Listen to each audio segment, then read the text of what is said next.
this silence that occurs, when Chip was talking and you feel it in the room. It's like this living silence, a living silence.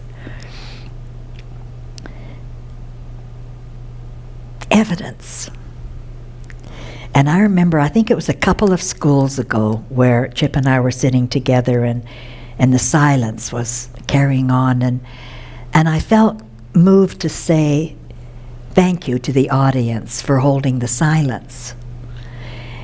And a woman spoke up and said, Elsie, it feels more like the silence is holding us.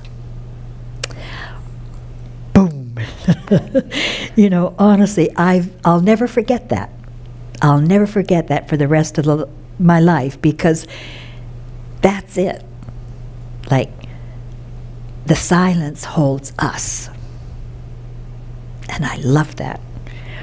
And then last week I was talking to someone in London, and he's been learning, a student of the principles and of life and of himself for maybe a couple of years. And he had the opportunity last week to talk with about 30 new practitioners. Not practitioners in the Three Principles community, but I don't want to say too much, give away too much, but caregivers, I'll put it that way, caregivers. And they've seen a change in him as the head of the company. And so they said, what is this about? Could you share with us? We see something going on with you, and we feel there's something different. Could you share with us what you've been learning? And so he wanted to talk to me about that, and I said, great. And so I said, well, talk to me about your audience, because he was saying, I don't know where to start. And I said, well, I have found when I don't know what to do or where to start, that listening is a wonderful thing. To kind of engage your audience, to find out, who are you? What would be of interest to you? Why are you here? I love asking, why are you here? What are you interested in? And away you go. And so I said, so why would they be coming? And he said, well, they're interested in what I've been learning, but he said, they're really stressed and they're burnt out because they care so much for the people that they're working with, and they give and give in their love of humanity and in their feeling of service. But he said, who holds them? Well, what do you hear in that? What I heard was burnout. I had forgotten about burnout. I had forgotten that the world, a lot of the world, still has an issue of burnout. I swear to you. Burnout is not part of my world. Burnout is very little in the world of the Three Principles community. Isn't that true? Burnout, for the most part, in the Three Principles community is a non-issue. That was striking to me, that there was still such a thing in the world as burnout. It was a wake-up call. Oh my word, right, yes, that this gift we are and that we share can help with that. So more of the world come to burnout being a non-issue. That's amazing. If you reflect on that, if that moves you as it did me, or whatever else moves you, and you reflect on the wonder of that burnout has become a non-issue for the most part in the Principles community. Imagine as that filters out to the world. And I don't mean filters out to the world like I'm going to change the world. filters out to the world spiritually because we're living in a state of mind where burnout is a non-issue. The other thing, when my lovely friend said, "And who holds them?" that struck me. And I said, "Is that a common phrase in your work as caregivers? Like, who holds you?" And he said, "No, I just came up with it." "You're brilliant," I said to him. "You're absolutely brilliant. What a profound insight that is. Who holds you?" We hold us. They don't realize yet that divine mind of who we are part of holds us. Isn't that incredible?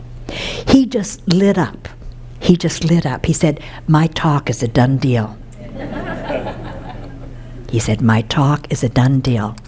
I got an email from him yesterday, and he said, "Elsie," he said, "I have never had a talk with 30 new practitioners, caregivers, like I have with this group. I have never felt so connected with the group, and they with me and each other." And he actually sent me a couple of copies of emails that people had sent him after the session, where they connected soul to soul and elevated their consciousness even more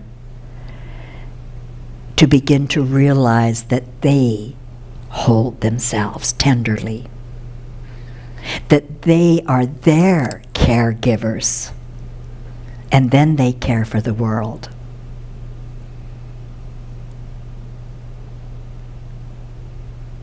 And this, to me, is the beauty of looking more deeply at consciousness. I know in the community, again, there's a lot of leaning toward consciousness as bringing our thinking to life. And that's true. You know, that's true. But this is what I love. And this is what I encourage you to reflect on even more.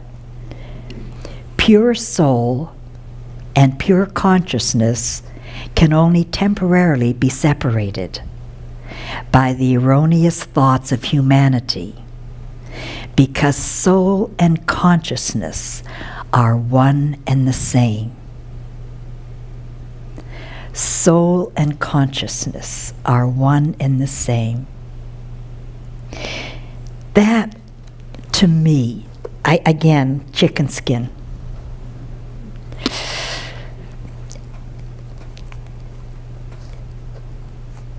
Okay, that's cool. You know, consciousness brings our thinking to life. There was a time when that was really fascinating to me, because I didn't know that. There was a time in my early days when consciousness to me, as a religious person, was all about consciousness of what I did wrong. Big time. That's why I thought I was unworthy,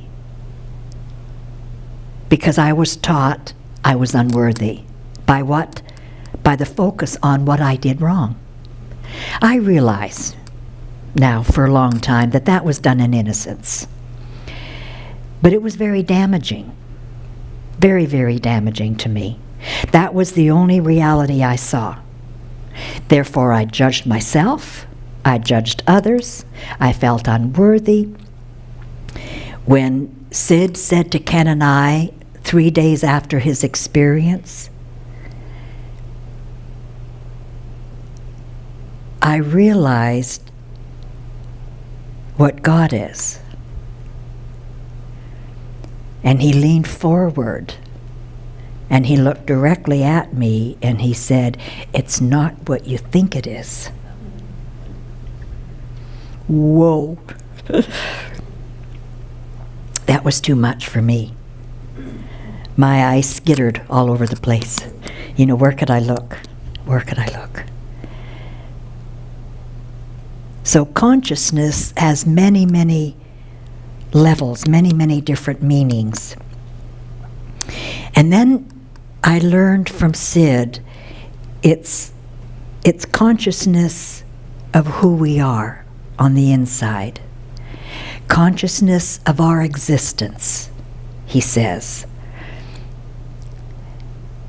And I then read this, soul and consciousness together. And so I team up existence, not only awareness of our existence in the form, but awareness of our existence in the formless.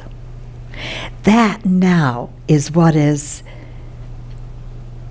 uplifting to me. And again, it's not like every moment I'm playing with that. It's just from time to time, in amongst this living, and yes, in amongst my thinking, and then back to just the living, where soul and consciousness and the feeling of that I love. And I rest in that.